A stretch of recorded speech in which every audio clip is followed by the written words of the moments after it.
Senhores telespectadores, esta grande povoação que está na nossa frente é a cidade de Ponte de Sor. Ponte de Sor, como cidade, é jovem, tem 14 anos, é cidade desde 1986. Como terra é antiga, bastante antiga. Está junto do rio Sor. O Sor corre aqui embaixo, vamos já vê-lo. E aí, junto do Sor, havia uma ponte, parece que da época romana, e é essa ponte que vem dar o nome à terra.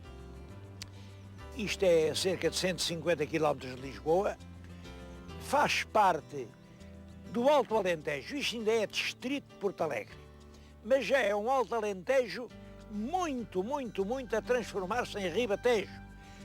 Eu estive aqui a falar com as pessoas, uns dizem, tenho imenso orgulho em ser alentejano, outros dizem, eu tenho orgulho em ser ribatejano, e têm razão, todos têm razões para ter orgulho, porque ribatejanos, alentejanos, são maneiras de ser português, maneiras diferentes, e isso nota-se na paisagem.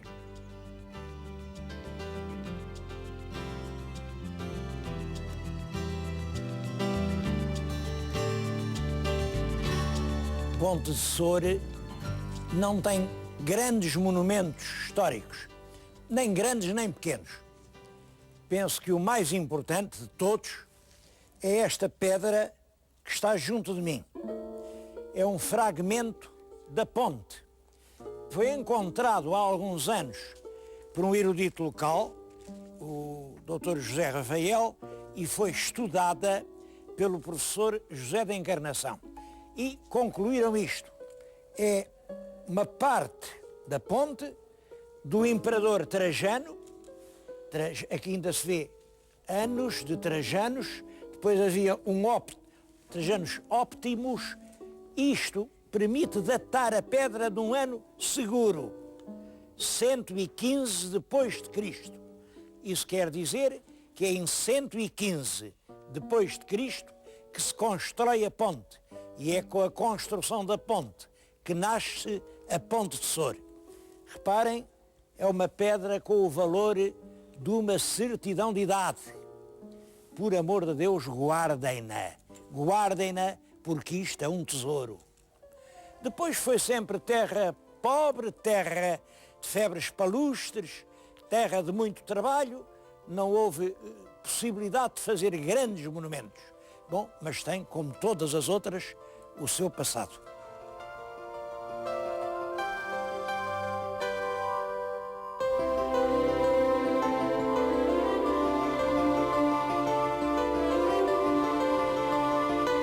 É claro que ao longo do tempo a ponte foi sendo reconstruída, transformada. O que hoje temos da Ponte de Sor é isto que vêem. Este troço é do século passado, aquele bocado mais para além é bastante mais antigo, mas enfim, não será mais que filipino ou coisa assim. A ponte propriamente romana, essa desapareceu. Mas era essa ponte que ficava na estrada que ligava a cidade de Lisboa, do Licipo, a Mérida, que era a capital da Lusitânia. E sempre que uma estrada atravessava um rio, aí surgia uma povoação, porque o rio também era estrada, e portanto era ali que aparecia um lugar para descansar, para abastecer o viajante, um lugar de passagem. Devo dizer que foi exatamente como lugar de passagem que eu, durante muitos anos, conheci a Ponte de Sor. Eu sou um velho frequentador da Ponte de Sor e vou-lhes dizer porquê.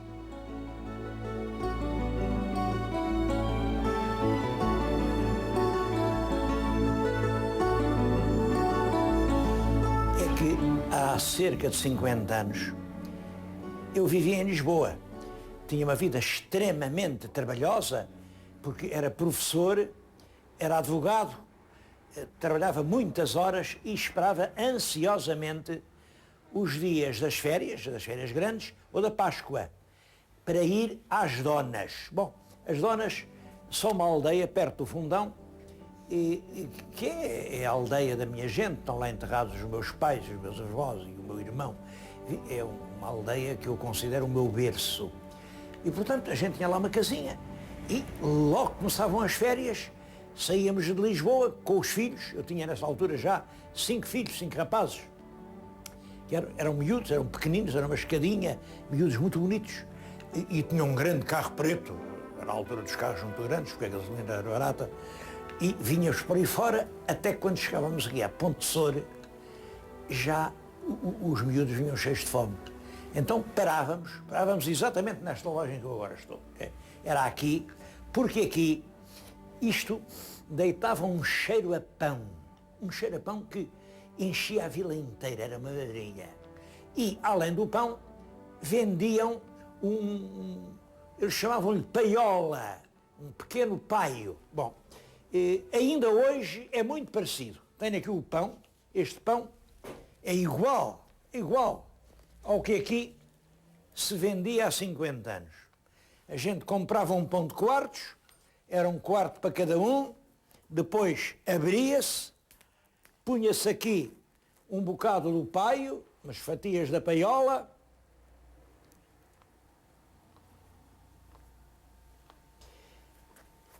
e era este o nosso almoço entre Lisboa e a Beira Baixa.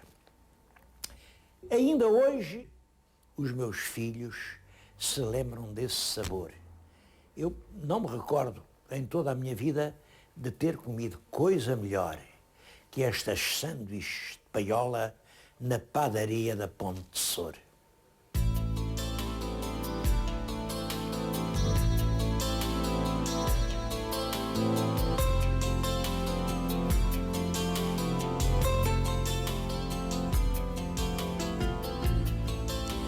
Nessa época, Ponte de Sor já era vila. Bom, mas era uma vila muito pequenina. Era uma vila com 2 ruas. E hoje, passaram 50 anos, é uma cidade importante, com 11.000 habitantes e, em grande parte, com bairros como estes que estão a ver. São moradias com muito conforto, com garagens, e não julguem que são casas de gente rica. Isto são funcionários aqui das indústrias, isto é, enfim, pago através de empréstimos bancários, isto é a instalação de uma classe média que está a expandir Ponte de Sor. Bom, isto põe para a pergunta e eu vou pô-lo ao meu telespectador, porque o que foi que fez crescer Ponte de Sor?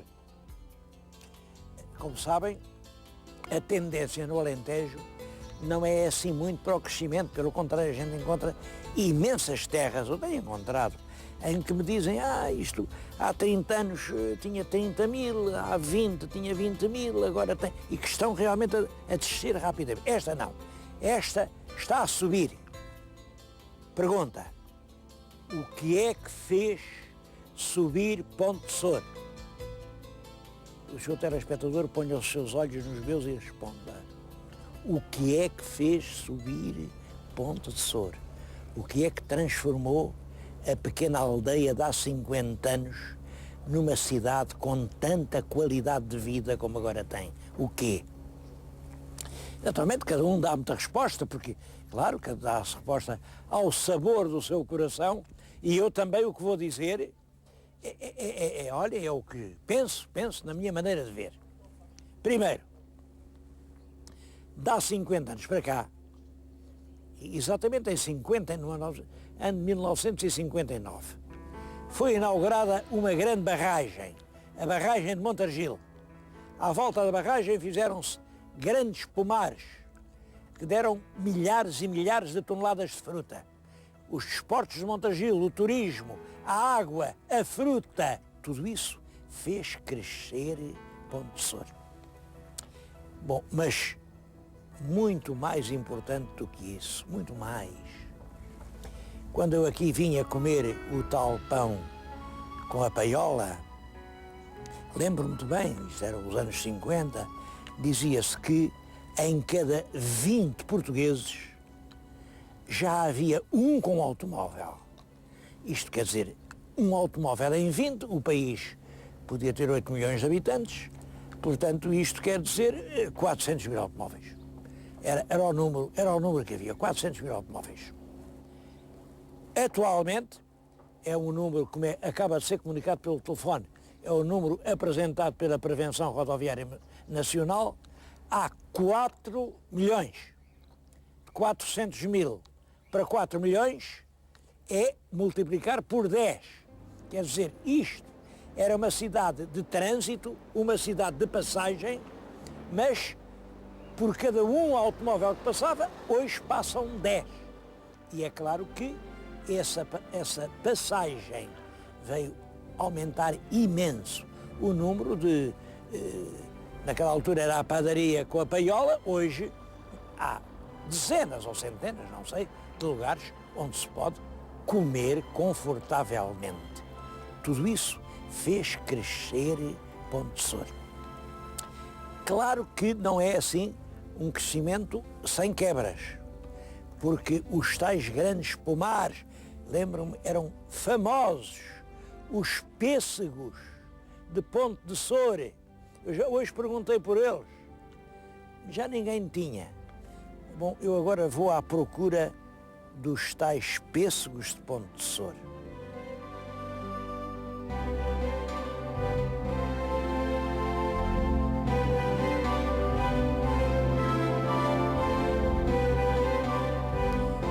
O senhor telespectador não se engane. Isto não são pomares de pessegueiros. Isto são grandes plantações de tabaco. Porque realmente, depois de 50, depois da barragem, havia esses magníficos pêssegos. Chegaram a ter fama. Mas eu agora andei à procura de pêssegos, os famosos pêssegos de Montargil, e já não havia. Pêssegos há, encontrei, e bonitos, mas são todos espanhóis. Porque os pomares dos pêssegos de Montargil foram substituídos por plantações de tabaco. Aqui tenho uma folha de tabaco, é esta folha feia, que é realmente depois posta numas estufas, depois isto é esmigalhado e tal, e depois isto é que dá os cigarros. É o senhor telespectador quem tem que responder. O que é que vale mais? É isto? Estou-lhe a mostrar 3 cigarros?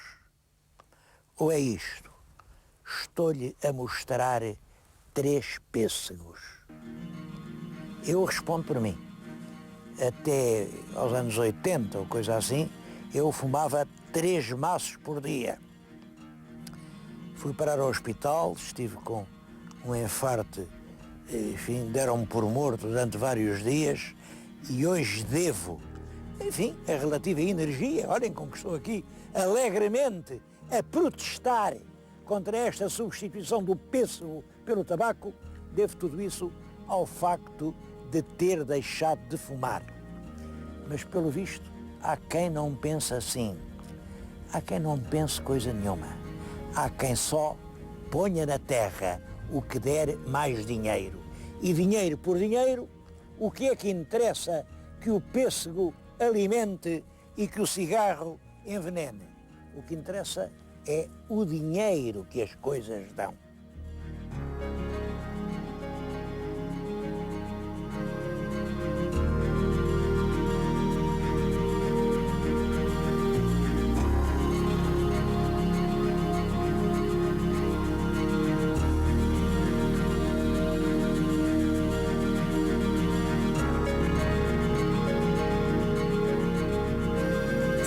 De riqueza, a principal riqueza aqui desta região de Ponte de Sor é desde há muito tempo a cortiça.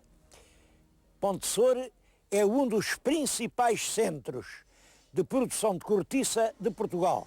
Bom, e agora estão-se a instalar indústrias de transformação de cortiça, que empregam já muita gente.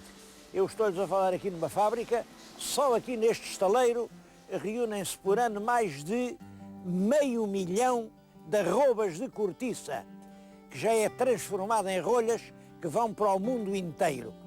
Eu penso que o caminho, a solução dos problemas alentejanos está exatamente nisto: encontrar indústrias que transformem as matérias-primas locais. Nesse sentido, este é um bom exemplo.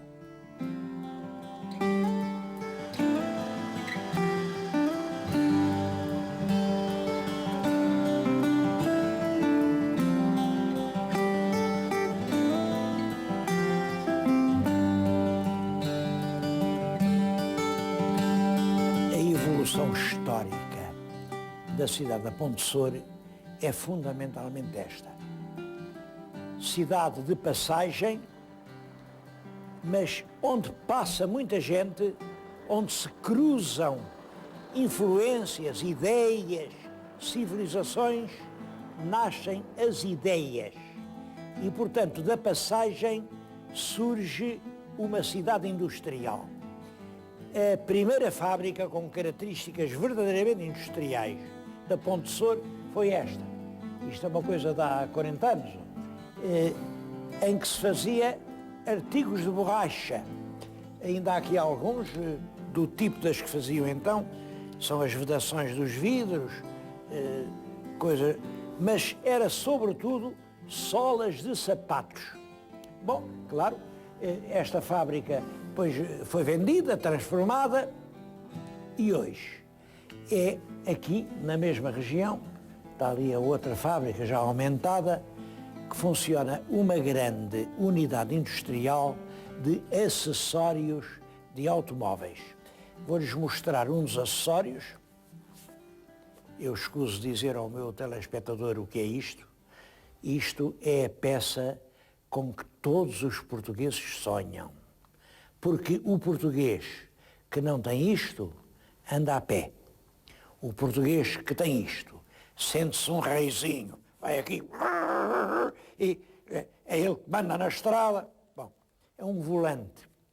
Esta fábrica está a fazer 500 mil de volantes por ano e tem a possibilidade de fazer 1.600.000 volantes. Mas não faz só isto. Agora teve uma grande reconversão em que se gastaram mais de 2 milhões de contos e está a fazer isto. Isto é o airbag. O airbag que protege a vida, e estamos agora a produzir 500 mil de airbags por ano, mas a capacidade também é cerca de 1 milhão. Eu acho extremamente importante que a gente tenha que vir aqui aos confins do Alentejo encontrar estas unidades de ponta que servem a todo o mundo. Porque as coisas feitas aqui na Ponte Sor não julgam que ficam no Alentejo ou que ficam em Portugal, não é assim. Está ali o mapa, mostra para onde elas vão. Vão para todo o mundo.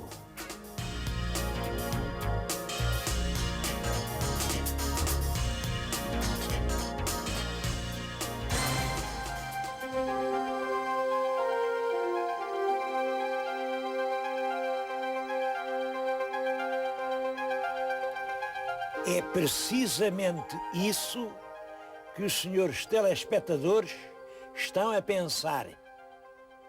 Encontro-me dentro de um avião fabricado numa fábrica de aviões na Ponte Sor. O avião está praticamente completo.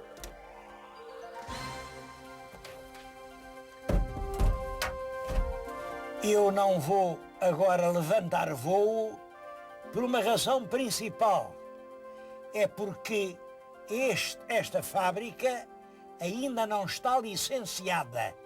Os aviões estão prontos, a fábrica está pronta há quase um ano, mas as nossas autoridades ainda não conseguiram ver nas nossas leis como é que se passa licença a uma fábrica para fazer aviões.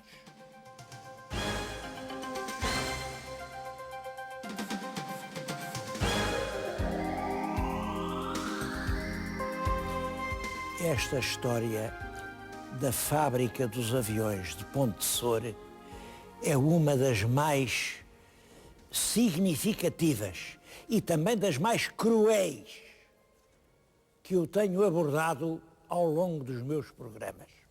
A história é isto. Um homem, um português, é da Beira Baixa, o Sr. Engenheiro Folgado, passou uma grande parte da sua vida no estrangeiro, viveu no Brasil, esteve em França, esteve em Espanha e percebeu que todos os países precisam de ter além daquelas grandes aeronaves, claro, que atravessam o Atlântico, precisam de ter aviões para as pequenas coisas, aviões de lazer, para as pessoas irem de uma terra para outra, irem ao Algarve, irem de Lisboa ao Porto, virem à Beira, essas pequenas viagens, aviões de formação, a agricultura, hoje a agricultura, as sementeiras, a desinfestação, a destruição das pragas, tudo isso precisa de aviões. Os incêndios combatem-se com aviões, o controle ambiental, os serviços florestais. Um país precisa de centenas e centenas de aviões. Bom, o engenheiro Folgado vem, investe tudo quanto tem aqui numa fábrica que pode produzir uma centena de aviões destes ou outros tipos semelhantes, sempre aviões ligeiros para essas funções, uma centena por ano. A fábrica está pronta desde outubro do ano passado. Eu estou-lhes a falar nos fins de outubro do ano 2000 e ainda não veio a licença. Isto é uma coisa espantosa, é uma coisa que realmente não deixa de nos deixar profundamente revoltados, porque a licença não veio. Eles dizem, bom, é que não há lei, sabe, a lei não prevê o fabrico de aviões em Portugal. No fundo, eu creio que tudo isto é uma hipocrisia. O que se pretende é impedir que em Portugal se fabriquem aviões. Mas como a Espanha já conseguiu escapar a esse boicote, em Espanha podem-se fabricar aviões. Então esta fábrica foi à Espanha, pediu para ser licenciada lá. Estes aviões agora vão ser feitos com licenças espanholas e depois, nos Ministérios de Lisboa, põem um carimbo, pode voar. Eu peço aos meus telespectadores que julguem este procedimento. É claro que pode-se dizer é apenas é o atraso da legislação portuguesa, a gente não estava preparado ainda para esta ideia de voar. Voar é uma coisa que acontece já há quase 100 anos, mas a gente ainda se não preparou. Eu não acredito que seja só isso. O que há é nações que se consideram ainda monopolistas do direito de fazer aeronaves. E é contra essa tendência que nós temos de lutar. É por isso que eu lhes apresento como realmente um homem que está a fazer o progresso do país, o engenheiro Folgado, e que desejo que as suas aeronaves, o senhor pode fazer 100 por ano, apesar de ser realmente lá com o licenciamento espanhol, possam sobrevoar todo o espaço português. Eu acredito que se em Portugal houver turismo verdadeiro, estes aviões vão ser muito importantes.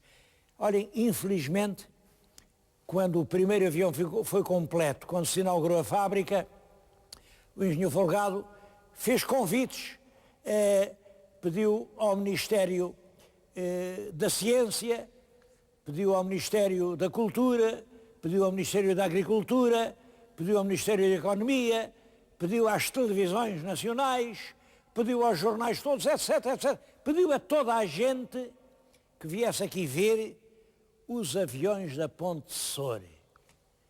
Não veio cá ninguém.